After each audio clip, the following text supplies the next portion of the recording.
इस जगह भगवान ने पहली बार माखन की चोरी करी, जो आज भी छीके का निशान। ये देखो छीका, यशोदा मैया की रसोई। आइए, वाह, ये देखिए। बलराम जी ने कही मैया छोटो सा लाला है, डर जाएगा, अब यहाँ निकाला, इतनी सजा बहुत है। मैया ने कही आने में बहुत परेशान करियो, अब यहाँ की सजा बढ़ेगी लेकिन घटेगी नहीं। तब बलराम जी श्याम बन के कोठरी में घुसे और बहुत सुंदर आज भी बच्चे बिना बछड़े के दूध पीते हैं इनके नीचे, जैसे भगवान गैया चराते चराते पीते थे, आज छोटे छोटे बच्चे केवल माँ कह के इनके नीचे लग जाते हैं।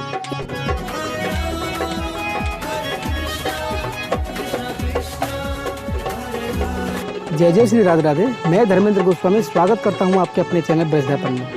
ब्रज दर्पण परिवार आज आपको लेकर आया है भगवान कृष्ण, यशोदा मैया और नंद बाबा से संबंधित एक स्थान है जिसके हम आपको आज दर्शन कराएंगे। और जब मैं आपको दर्शन करने की कह रहा हूं तो उससे पहले आपको एक मेरा विनम्र निवेदन याद रखना पड़ेगा कि आप इस चैनल को लाइक और शेयर जरूर करें। और इस कार्य को जब आप करते हैं तो ये आपका पुण्य का कार्य होता है, इसको आप नहीं भूलेंगे।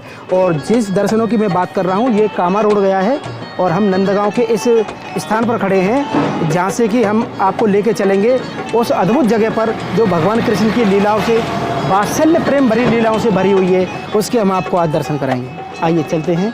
राधे राधे। तो अब हम आगे हैं उसी स्थान पर। आप देख सकते हैं कि ये पार्किंग, ये नंदगांव मंदिर की पार्किंग है। यहाँ पर गाड़ियों से, बाइक से आप आ सकते हैं। और ये रास्ता नीचे से गांव से होते हुए आया सीढ़ियों से। आप देख सकते हैं इस मुख्य द्वार पे हम यहाँ पर आ गए। और इसके बाद इसी से लगा हुआ मंदिर है जो कि उसी द्वापर समय का मंदिर है जिस समय नंद बाबा यहाँ लेकर आए थे कृष्ण कन्हैया को। तो नंदगांव, जैसा कि आप सब जानते हैं, नंदगांव भगवान कृष्ण के जो पिताजी हैं नंद बाबा, उनके नाम से ये नंदगांव पड़ा है। तो द्वापर के समय में आपने देखा होगा कि कंस के अत्याचारों से बचने के लिए नंद बाबा अपने सह परिवार और बृषभान बाबा राधा रानी के पिताजी सह परिवार यहाँ पर आ गए। हम जिस पर्वत पे खड़े हैं ना, ये नंदेश्वर पर्वत है, क्योंकि स्वयं भगवान शंकर के स्वरूप में इस पहाड़ पे विराजमान है और वो उस पे मंदिर है ये। और उसके बाद मैं आपको बता दूं कि द्वापर में गोकुल से यहाँ आने का कारण था कंस के अत्याचारों से बचने के लिए। यहाँ पर ऐसा श्राप था, इस पर्वत ऐसी रक्षा करता था उस समय कि कोई भी राक्षसी तत्व यहाँ नहीं आता था। तो उसी से यहाँ पे ये यशोदा महल के आपको दर्शन करा रहे हैं। नंद का महल अलग है, यशोदा का महल अलग है। आप देख सकते हैं ये मुख्य द्वार है। और आइए आपको अंदर लेके चलते हैं। द्वापर कालीन यशोदा मैया का मंदिर है कि जय। जैसे इसमें हम एंट्री करते हैं आपको वो भाव वो नज़र आएगा इसमें कि किस तरह से ये मंदिर यहाँ पर बना हुआ है। और जानेंगे यहाँ के पुजारी जी से। पहले हम आपको दर्शन कराते हैं नंद बाबा के सह परिवार के। आइए आप अच्छे से दर्शन करिए। दर्शन के बाद हम इस महल की एक एक कड़ी को आपको बताएंगे। और नंद के लाला की जय। तो हमारे साथ में जो है वो यशोदा मैया ही समझ लो, वो स्वयं यहाँ सेवा करती हैं। भैया आप यहीं सेवा करो? हाँ भैया, हम यहाँ ठाकुर जी की सेवा के लिए हैं। अच्छा, अब हमें यह मंदिर के बारे में, लाला के बारे में बताओ, यशोदा महल के बारे में बताओ। देखो भैया, ये यशोदा मैया का घर है, यशोदा भवन है। दर्शन भी यशोदा मैया के नाम से इस मंदिर के। ये जो सर से पगड़ी बांधे हमारे नंद बाबा हैं, जिनके नाम से गांव बसा है नंदगांव। और बड़ी ओढ़ना ओढ़े यशोदा मैया, जिनके नाम से भवन है यशोदा भवन। बीच में बंसी बजाते दोनों भैया हैं, दाऊ और कन्हैया। मैया बाजू लाला है, नंद बाबा के बाजू दाऊ भैया है। इधर की साइड में हमारी राधा रानी है। राधा रानी ये हाँ जी, राधा रानी के यहाँ ससुराल है। जैसे पहले एक बहु मर्यादा में रहती थी, ऐसे यशोदा मैया के बगल में राधा रानी है। राधा रानी के आजू बाजू रेवती जी और रोहिणी जी। ये रेवती रोहिणी जी के आप दर्शन कराइए नीचे। ये राधा रानी के आसपास जो रेवती जी, रेवती बलराम जी की पत्नी थी और रोहिणी बलराम जी की माँ थी। ये भगवान के सखा हैं, धन सुकार मन सुकार, जो गैया चराने वाले सखा थे। तो दो सखा हैं, देख सकते हैं आप, धन सुकार मन सुकार। मन का सुख देते हैं और एक धन का सुख देते हैं। जीवन में इनकी बहुत जरूरत पड़ती है, क्योंकि मन के बिना धन अधूरा और धन के बिना मन अधूरा है। ये नंद बाबा का समित परिवार है। यहाँ मैया की रसोई है, भंडार घर है। ये हमारी नंद बाबा की बेटी है योग माया जी। अच्छा, योग माया। आप नंद बाबा की बेटी देखिए, योग माया, जिसको कंस ने उछाला था। हाँ जय हो। बहुत सुंदर, बहुत सुंदर। ये नंद बाबा की बेटी थी। अच्छा, जिनके संग भगवान की अदला बदली हुई। अरे वाह, बहुत नंद भवन में बेटी ने जन्म लिया और भगवान ने वसुदेव जी के यहाँ दिया। अच्छा, एक चीज़ पूछनी है, जैसे कि जितने भी भक्त लोग आते हैं वो जो मेन मंदिर है नंद बाबा का, हाँ जी। उसको दर्शन करते हैं, वो तो हो गया नंद महल। हाँ जी। ये है यशोदा महल, ये यशोदा भवन। यशोदा मैया का है ना। इस भवन का एक भैया अलग कारण है। यहाँ से भगवान जब द्वारका जा रहे थे, मतलब मथुरा जा रहे थे कंस कुमार ने, तो इस जगह आके यशोदा मैया ने भगवान के पैर पकड़ लिए कि मुझ 85 साल की उम्र में मिलोए, मैं तो मथुरा कैसे जान दूंगी।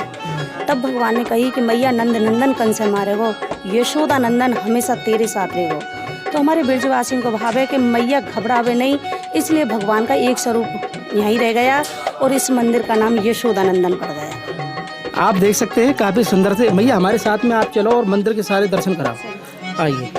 इसके अलावा और हम क्या दर्शन करेंगे यहाँ, ये बता देना।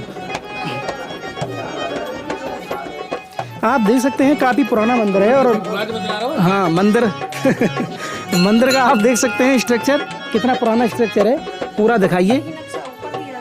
अच्छा, भरतपुर के राजा सूरजमल ने बनवाया था। और ये चैतन्य महाप्रभु जी ने बनवाया। तो काफ़ी पुराना मंदिर है हाँ ना? जी, उनके हाथ का यहाँ पत्थर लगा है भगवान कृष्ण के नाती वज्रनाथ और चैतन्य महाप्रभु जी ने, जो आज तक लोगों पे ये नहीं पड़ा कि अक्षर क्या है। बहुत अच्छा, वो लेख भी लिखा हुआ है। हाँ जी, जिसने भी बनवाया उसका लेख पत्थर लगा है। वो पत्थर भी हम आपको दिखाएंगे जो कि चैतन्य महाप्रभु जी के समय का है। आप उसके अलावा ये दर्शन कर सकते हैं, काफ़ी पुराना मंदिर है। और आपने नंद महल के दर्शन किए होंगे, लेकिन आज यशोदा महल के जो दर्शन कर रहे हैं आप, द्वापर काल से, यानी भगवान कृष्ण के समय जब नंद बाबा यहाँ पर आए गोकुल से।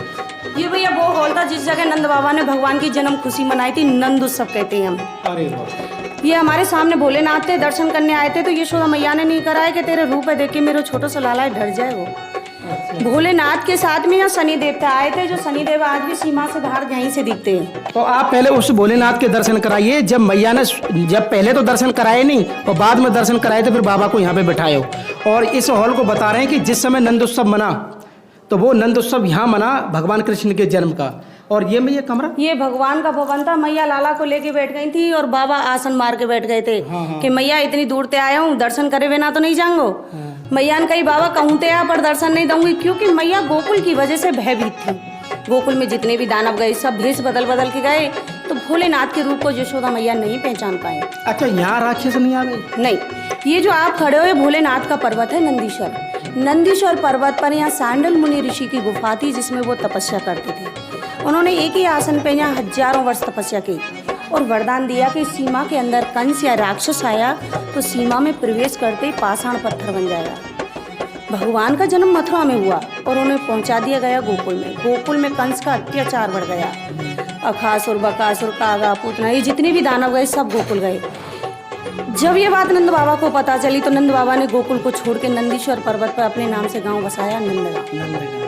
और यहाँ भगवान आए जब 2 साल 3 दिन के थे। अच्छा, जब नंद बाबा यहाँ पे आए ना, वही समय बृषवान बाबा भी आए। हाँ जी, ऐसा भी है। हाँ जी, जो बरसाना है वो ब्रह्मा जी, ब्रह्माचल पर्वत जिस पर राधा रानी विराजमान है, ये नंदीश्वर पर्वत जिस पे नंद बाबा विराजमान है, और गोवर्धन गिरिराज जी को सब जानते हैं, स्वयं नारायण है। आपको मैं बताऊं, ये मैया को जो कमरा हो जो इन्होंने बताया है, और यहाँ के सामने शंकर जी, यानी कि ये यहाँ हट पर बैठे, मैया के दर्शन वहाँ पे हुए। तो प्राचीन मंदिर तो है ये। आप देखिए ककरैया ईंटें, जो कि इस समय में तो बनता ही नहीं है ये। जैसा कि आप देख रहे हैं कि ये कमरा भी है, और ये यशोदा मैया का कमरा क्या भैया? हाँ भैया, ये ठाकुर जी का भवन था। इस जगह भगवान ने पहली बार माखन की चोरी करी, जो आज भी छीके का निशान। ये देखो छीका, जिस पे चढ़ के ग्वाल वालन के साथ में ठाकुर जी पहली बार चोरी करी। अच्छा। भगवान ने, ग्वाल वालन ने कही कि लाला तेरे यहाँ तो 9 लाख गाय, बहुत माखन दूध है, हम तो गरीब हैं, हमारो आज माखन खावे को मन है। तो भगवान ने कही मैं पहले अपने घर में चोरी करूंगा, अगर मैया पकड़ लेगी तो कबू नहीं करूंगा, अपनी चोरी जारी रहेगी। तो भगवान ने पहली बार यहीं से स्टार्टिंग करी माखन की चोरी। तो मैया ना पकड़ पाई? नहीं पकड़ पाई। जब तो आगे बढ़ गए वो। जब ये आगे बढ़ गए। अच्छा, इसके अलावा अब हम कहाँ चलेंगे? ये देख सकते हैं आप, ये ककरैया जो ईंट देख रहे हैं आप, ये काफी हजारों वर्ष साल पुरानी ये ककरैया ईंटें हैं। ये चूनी मिट्टी का बना हुआ है और चैतन्य महापुरुष जी के समय का है। तो उसका लेख भी लिखा हुआ है, जो पत्थर लगा के गए, उसको भी हम आपको दिखाएंगे। इसके अलावा और हाँ, ये पूरा आप देख सकते हैं, मतलब यहाँ पे अपार संभावना है इसका जीर्णोद्धार कराने के लिए। आप देख सकते हैं किस तरह से ये जर्जर हालत में, ये देखिए इसका रिपेयर बहुत ज़रूरी है इसका, ताकि ये सुंदर बने ये भवन। और इसके अलावा आप मुझे और क्या दर्शन कराएंगे यहाँ? यशोदा मैया की रसोई, आइए। वाह, ये देखिए, ये सामने हमारी मैया की रसोई थी, चूल्हे का काम था, जो आज भी ये धुआं से काली है। अच्छा अच्छा अच्छा, ये भंडार घर था, जैसे आज की भाषा में स्टोर रूम बोलते हैं। स्टोर रूम बोलते हैं। मैया की रसोई आप दिखाइए और बताते कि उस समय मैया यहाँ रसोई बनावे, यहीं लाला को पकवान बनावे। और उससे जो ऊपर का काला जो हो रहा है ना, आप देख सकते हैं ये कलर, ये काला है, जो धुआं निकलता है ना, उसी का ये काला बना हुआ है। यानी वो भाव, वो स्वरूप के दर्शन आप ब्रज दर्पण चैनल के माध्यम से कर रहे हैं आज। यशोदा महल में कैसे कन्हैया से लाड़ दुलार कराई मैया। और ये क्या रहा मैया? ये भंडार घर था, ये हाँ, जैसे ये सामान भंडार वगैरह घर था, जैसे आज की भाषा में स्टोर रूम बोलते हैं। स्टोर रूम बोलते हैं। तो रसोई के साथ में भंडार। अब इसके अलावा आप इसको पुराना स्ट्रक्चर दिखाइए। ये गेट यशोदा मैया ने भोलेनाथ की वजह से इस भवन का दूसरा कर दिया कि कहीं ना बाबा तू आगे बैठा रहा है, मैं पीछे तो निकल जाऊंगी, पर दर्शन नहीं कराऊंगी। तो ये भवन दूसरा गेट है उसी भवन का। ये भाई हमारी काल कोठरी थी, जब भगवान ने वृंदावन में गोपियों के चीर चुराए तो कि गोपियों ने आके यशोदा मैया से शिकायत करी थी कि अपना दान ले नंदरानी, हम तो अलग बसेंगे जाए। मैया माखन चुरावे हो तो ठीक है, आज हमारे कपड़ा चुरा रहे हो, कहते आज लाला समझाला नहीं, गाँव छोड़ भाग जाएंगे। तब भगवान को कान पकड़ के यशोदा मैया ने 5 घंटे की इसमें सजा दी नहीं, जब भगवान की उम्र 5-7 साल की थी। बलराम जी ने कही मैया छोटो सा लाला है, डर जाएगा, अब यहाँ निकाला, इतनी सजा बहुत है। मैया ने कही आने में बहुत परेशान करियो, अब यहाँ की सजा बढ़ेगी लेकिन घटेगी नहीं। तब बलराम जी श्याम बन के कोठरी में घुसे, तब मैया ने भगवान को निकालो को मेरा छोटो सा कन्हैया तुम श्याम ना खा। इसका नाम काल कोठरी पड़ गया। इसमें आज भी ना गर्मियों में गर्मी लगती है, ना सर्दियों में सर्दी लगती है। इसका एक अलग ही आनंद, ये विशेषता है, ना गर्मियों में गर्मी, ना सर्दियों में सर्दी। काल कोठरी यानी कि जब कन्हैया ज्यादा उदम करो तो मैया ने यहाँ में बंद करती है। आप देख सकते हैं, अरे वाह, यहाँ में ठंडक है, इसके अंदर हमको ठंडक महसूस हुई है जैसे हम इसके अंदर आए। और ये देखिए कितना पुराना स्ट्रक्चर बना हुआ है, ये देखिए बहुत सुंदर। मैया हमें दर्शनों में भी बड़ा आनंद आ रहा है और हमारे दर्शकों को भी आनंद आ रहा होगा। बहुत सुंदर से आप हमको बता रहे हैं इसके बारे में। अब यहाँ पे आगे मैया, ये देख रहे हैं आप काल कोठरी, जिसमें भगवान कृष्ण को मैया ने एक बार बंद कर दिया। 5 घंटे की सजा देनी, 5 घंटे की सजा देनी, मैया ही बता रही है अपने मुंह। 5 घंटे की सजा देनी कि तेरी शरारत ज्यादा बढ़ गई है, अब तू यार तेरा खाना पीना बंद इसी में पड़ा रहा है। जब बलराम जी खुद श्याम बन के घुसे, जब मैया ने भगवान को इसमें से निकाला, कहूँ मेरे लाला श्याम ना खा जाए, ये वो स्थान है। अच्छा भैया, इसके अलावा इसके अलावा भैया एक अलग ही है, क्योंकि जिसमें से हमारी यशोदा मैया और हमारे लाला प्रकट हुए, वो करील का पेड़ है जो कभी भी सूखता नहीं, चाहे सर्दी हो या गर्मी हो या बरसात हो या ना हो, लेकिन तब भी हरा बना रहता है। उसे खोदने की कोशिश करी कि इस जगह कुछ बना पाए, तो जितना खुदता है वो जितना ही नीचे चला जाता है। वो स्थान कौन सा? आइए, आज भी हरा भरा हो, फिर कहीं कहीं से वो सूखता ही रहता है।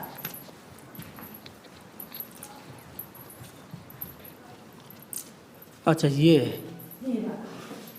इससे इधर की साइड से सूखा है तो इधर से अपने आप निकला है, यानी कि ये हरा ही रहता है। हरा ही रहता है। इस पे ये हॉल भी बन गया, ना इसे अब धूप लगती है, ना इस पे पानी आता है, बंद रहता है, लेकिन तब भी नहीं सूखता। अच्छा, वो ये जो करील, ये करील का ही पेड़ है? हाँ जी, ये करील का पेड़ है। करील जिससे कहते हैं, जिस पे टेंटी लगती है, लेकिन इस पे फल नहीं लगता। तो मैया या जगह को क्या मतलब भाव है? तो इसका भाव ये था कि जैसे मुगल शासन आया ना, तो मुगल शासनों में हिंदुओं की मूर्ति थी जो खंडित कर दी थी मुसलमानों ने। तो उस शासन में जो वो भी लोग थे जिसने इस विग्रहों को इस जगह दबा दिया गया और पेड़ लगाया था करील का, जिस पे निशान बना रहे। जब मुगल शासन हट गया, जब अंग्रेजी शासन आया, तो अंग्रेजी शासन के आधे से समय के बाद यहाँ यशोदा मैया ने कही कि अब हमें यहाँ से निकालिए और सेवा करिए। जो आज भी मैया की आंखें यूँ हैं ऊपर को, जैसे हमने उसकी अंग सेवा करवाई तो विश्वकर्माते कही कि भैया थोड़ा सा आंखन में झुकाव आ जाए नीचे चेहरा पे, तो मैं उसने कही कि ये नहीं हो सकता, क्योंकि इनकी जो चाहत है ऊपर को आज भी फटी रह गई। ये मैया की निशानी है कि मैया ने कही अब हमें यहाँ से निकालिए। तो इसमें से जब भगवान को यशोदा मैया लाला को प्रकट किया, तो एक करील के पेड़ के कारण इस मंदिर का एक दूसरा भी नाम पड़ गया, काला मंदिर। काले कन्हैया थे, करील का पेड़ था। तो मैं आपको बता दूं कि यशोदा महल के बारे में स्वयं यशोदा मैया ही बता रही हैं। हम इनके चरण स्पर्श करेंगे और हमें वो भाव हमारे अंदर आया कि क्यों ना हो आज यशोदा मैया ही हमारे साथ में। और इस वृक्ष के बारे में हम आपको बता दें, इसके अलावा और यहाँ क्या बता रहे थे आप? ये कि पेड़ है, इधर से सूख गया, परे से हरा हुआ है। अच्छा, यानी एक तरफ से सूखता है, एक तरफ से हरा रहता है ये। हाँ, यानी यहाँ पे हमेशा हरा रहता है ये। अच्छा मैया, इसके अलावा मैया आप क्या दर्शन करेंगे हम? अब वो पत्थर है जिसने भी ये बनवाया उसका। अच्छा, लेख। अच्छा, ये गौवंश भी है यहाँ, देख सकते हैं आप। गौ माता की सेवा भी होती है। और नंद बाबा की कितनी गई आई? नंद बाबा के तो 9 लाख गाय। 9 लाख गई हैं। 9 लाखन में से यहाँ 2 लाख गाय दान में दी। 2 लाख दान करी? हाँ जी, वो नंद कृष्ण बाबा के ने। जन्म पे ही? भगवान की जब जन्म बधाई गव रही थी तो 9 लाख गाय में से नंद बाबा ने 2 लाख गाय दान करी साधु और ब्राह्मणों को। अरे वाह, बहुत सुंदर। ये जो काली वाली गाय है हमारे भगवान की वंशज गाय श्यामा जी। अरे वाह, बहुत सुंदर। ये गाय इस मंदिर से जुड़ी हुई है। आप यशोदा महल के अंदर इस गौवंश के दर्शन कर रहे हैं, और जो भी भक्त इनकी सेवा करना चाहता है वो यथावत हमको बता सकता है इसके बारे में। और बहुत सुंदर प्रभु आज जी। भी बच्चे बिना बछड़े के दूध पीते हैं इनके नीचे, जैसे भगवान गैया चराते चराते पीते थे, आज छोटे छोटे बच्चे केवल माँ कह के इनके नीचे लग जाते हैं। इनकी खासियत है। एक विशेषता और है इन गायन की, इनसे बिना राधे राधे के छुआ तो पास नहीं आने देती, और इनसे राधे राधे कहो तो इनके नीचे दूध पी जाओ तो हिलती नहीं है। अच्छा, हाँ जी, आप अजमा के देखिए। तो आप देख सकते हैं कि राधे राधे बोलने पे तो कुछ कहती नहीं है, बिना राधे के ये फिर छीने नहीं देती। छीने नहीं देती हैं। हाँ जी। तो ये प्रैक्टिकल करके देखें। हाँ जी, चलिए आप ही करिए। ये आप ही करिए, हमें तो जानती है। तो पहले तो बिना बिना बिना राधे राधे के पास जाते हैं। काली वाली मार तो ना रही मैया। अभी पता हुआ ना बरसाने की। इन्हें गैया पता बरसाने के। राधे राधे, राधे राधे। हाँ, यानी बाहर के लोगों को, हम तो खैर ब्रजवासी हैं, ऐसे के नंद बाबा लाला ने कृपा करी हो, श्री जी कृपाते, हम तो कुछ ना कह रही, लेकिन बाहर के लोगों को ये छूने नहीं देती हैं, और जब वो राधे राधे बोलते हैं तब उसके पास आप जा सकते हैं। बहुत सुंदर मैया भाव बताया आपने। यात्रा है, चारों पैरन के नीचे करने के भैया। अच्छा, हाँ जी, अच्छा, चारों पैरन के बीच में कर नीली यात्रा जो आवे वो सबरी निकले आके नीचे। बहुत सुंदर भाव है बाबा, बहुत सुंदर भाव है। अब हम उस लेक के बारे में भी जानेंगे, उस लेक की उत्सुकता बहुत है हमें। और ये परिक्रमा ये मैया है, देख सकते कितना पुराना है, ये गोबर पड़ा हुआ है। हम परिक्रमा में चल रहे हैं, और परिक्रमा के बाद अब उस लेक की तरफ लेके चलते हैं आपको। मुझे उम्मीद है आपको बहुत आनंद आया होगा आज इस यशोदा महल के दर्शन करके, स्वयं यशोदा मैया के द्वारा, ऐसा हमारा भाव है। ये भैया लेक। अच्छा अच्छा, ये देख सकते हैं आप, थोड़ा करीब से दिखाइए भाषा। ये जिसने भी इस मंदिर का निर्माण किया है, ये उनके हाथ का यहाँ बीजा लगा हुआ है। वैसे कहते हैं चैतन्य महाप्रभु जी ने ब्रज का दूसरा निर्माण किया था, जो भगवान कृष्ण के नाती थे वज्रनाथ। वज्रनाथ ने और चैतन्य महाप्रभु जी ने ब्रज का दूसरा निर्माण किया, ये उनके हाथ का है। और कहते हैं वो भगवान थे, तो इसलिए उनकी लिखाई समझ में नहीं आ पा रही। बहुत लोगों ने ट्राई करी इसे पढ़ने की, लेकिन आज तक कोई ये नहीं बता पाया कि लिखा क्या है, यानी समझ नहीं पाए, समझ में नहीं आता। तो सब भाषा चैतन्य महाप्रभु जी के समय हाँ पाई जी, है। हाँ जी। आप देख सकते हैं कितनी पुरानी भाषा में यहाँ इसका प्रमाण भी है इस महल का। और हम बिल्कुल महल के उसी द्वार पर आ गए हैं। बहुत सुंदर तरीके से इन्होंने हमको महल के दर्शन कराए। ये भैया हमारे हाउ है। ये हाउ वो थे जब भगवान मैया की नहीं सुनते थे, खेलने के लिए भगते थे, तो यशोदा मैया लाला को इनसे डराती थी कि दूर खेलने मत जाए, लाल आज बन हाउ आए। तब भगवान ने कही मैया राम रूप धर रावण मारे पर कबू ना देखे हाउ, आज तो मैं हाउ ही देखे जाऊंगो। तो इसलिए मैया इन्हें द्वारे पे रखती थी कि लाला बाहर ना जाए, हाउ आते डर के भीतर ही रहे। ये वो हाउ है। हाउ बिलाऊ की दर्शन कराए थे ना, तो कन्हैया बहुत नटखटे राक्षस थे। अच्छा, ये हाउ बिलाऊ यशोदा मैया ने बनाए थे भगवान को डराने के लिए। अच्छा, अपनी तरफ से कि अपने कैसे भी तरफ मान से जाए, बहुत कि लाला नटखट। बाहर ना जाए, नटखट है, उदम मचावे, कोई दैले को लग जाएगी। इसलिए यशोदा मैया ने अपनी तरफ से हाउ बना के रख लियो कि तू गेट से बाहर जाएगा तो हवा खा जाएगा। जैसे हम परंपरा आज भी है। हाँ जी, जैसे हम आज भी छोटे बच्चों को डराते कि बाहर मत जाइए, हवा आ जाएगा। ऐसे ही यशोदा मैया ने हवा बनाया था कि लाला ते कहती कि दूर खेलने मत जाए, लाल आज बन हवा आए, बहुत कि दूर खेल में मत जाइयो, हुआ बैठो है। तो वो वात्सल्य प्रेम का जो भाव आप दिखाइए ना एक बार, मैया ने स्वयं ही बनाया हुआ है कि याते कन्हैया डर जाए और ज्यादा उदम नहीं करे, बहुत नटखट करे, बहुत नटखटे कन्हैया। और ये झुलाए हैं ठाकुर जी, हमारे ठाकुर जी का पालना भी देख लो आप। तो यशोदा मैया के भवन में पूरा आनंद ले भाई ठाकुर जी। यशोदा महल के संपूर्ण दर्शन के बाद मैया अपनी बात कुछ रखना चाह रही है आप सभी दर्शकों से, तो आप बता सकते हैं मैया क्या है? भैया हमारे तो ये जो मंदिर है इसका थोड़ा जीर्ण उद्धार हो जाए, ये जो जहाँ से टूट फूट है हमारे फेनी हो जाए, ये ऐसा हो जाए ठीक ठाक। जो समय तक चल पाए। डेंटिंग पेंटिंग हो जाए, हाँ जी, रिपेयर हो जाए इसका। रिपेयर हो जाए। जैसे खंडर है, जैसे ये जो बिल्डिंग सदी हुई है, जो दीवार नीचे से मजबूत नहीं होगी तो ऊपर कैसे सद पाएगी। जिस मंदिर ये सबरा जिन बुर्जों पर टिका हुआ है वो भी खिल चुके हैं इसके, उनकी साध हो जाए, इनकी मरम्मत हो जाए, वैसे इतना ही सहयोग है सबसे। तो हमारे सभी दर्शक देख रहे हैं, हमारी यशोदा मैया हमारे साथ में जो आपसे निवेदन कर रही हैं, तो आप इसमें जो भी करना चाहते हैं कर सकते हैं। तो यशोदा महल के ऊपर जब हम आए हैं, काफ़ी हाइट पे ये मंदिर है, तो हम आपको नंदगांव के भी तो दर्शन करा दें। ये हमारे नंदगांव के दर्शन है। अब देखिए, जय हो बोलो नंद के लाला की जय। ये हमारा नंदगांव है और नंदगांव के आप दर्शन कर रहे हैं ब्रज दर्पण चैनल के माध्यम से। अद्भुत गांव गोकुल से जब भगवान कृष्ण को लेके नंद बाबा यहाँ पर आए तो बाबा के नाम से ही नंद बाबा गांव पड़ गए हो जी। काफ़ी सुंदर जानकारी हमको यहाँ से मिली है। और मुझे हमारी भैया एक प्रार्थना है कि आने वाले श्रद्धालु केवल एक नंद भवन समझ के ही सीधा ना जाए, ये भी देखें कि नंदगांव में एक दूसरा भी भवन है, यशोदा भवन। क्या है, पहले राजा महाराजाओं के भी कक्ष अलग अलग हुआ करते थे। नंद बाबा का कक्ष ऊपर है, वो नंद भवन के नाम से है। ये यशोदा मैया का है, ये यशोदा नंदन जी के नाम से है, क्योंकि मैया अपने लाला से अधिक प्रेम करती थी। अच्छा, एक परंपरा मैं आपको बता दूं ब्रज की, जैसे कि हम घूंघट वगैरह यहाँ पे जो प्रथा है, उस चीज में क्या है कि नंद बाबा जो जनाने होकर उनका स्थान अलग था और मेहर जो मैया और जनानी हुई उनका स्थान अलग है। ऐसे यशोदा कुंड और नंद कुंड इसी तरह से बनाए हुए हैं। हाँ जी, है ना। हाँ जी। यशोदा कुंड जो मैया वगैरह सब नहाने जाएंगे और नंद कुंड जहाँ बाबा वगैरह सब नहावे जावे। उसी हिसाब से नंद बाबा के मंदिर तो सब लोग जाने, लेकिन क्या हाँ यशोदा मैया का जो विशेष आज आप दर्शन कर रहे हैं, इसलिए आने वाले श्रद्धालु केवल ऊपर जाके सीधा नंद महल छोड़ के एक यशोदा भवन के भी दर्शनों का आनंद उठाएं। नहीं, मुझे उम्मीद है हमारे जितने भी दर्शक हैं इस जब भी नंदगांव आएंगे इस मंदिर के दर्शन करके जरूर जाएंगे। तो आपको आज बहुत आनंद आया होगा, क्योंकि मैं आज आपको द्वापर काल में लेके गया, जो भगवान श्री कृष्ण को लेके गोकुल से कृष्ण के आतंक से बचाने के लिए यहाँ पर लेकर आए, और उसी समय में श्री राधा रानी के पिताजी बृषभान जी भी बरसाना में लेकर आए। तो यशोदा मैया को ये महल, ये वात्सल्य प्रेम को जो घर है, वहाँ के दर्शन आपने और हमने आज किए। तो आज का हमारा ये वीडियो आपको कैसा लगा, आप हमें कमेंट करके, शेयर करके और हमारे चैनल को ज़्यादा से ज़्यादा सब्सक्राइब करके ज़रूर बताएं। भगवान श्री कृष्ण नंद बाबा के चरणों से आप सभी को प्यार भरा राधे राधे।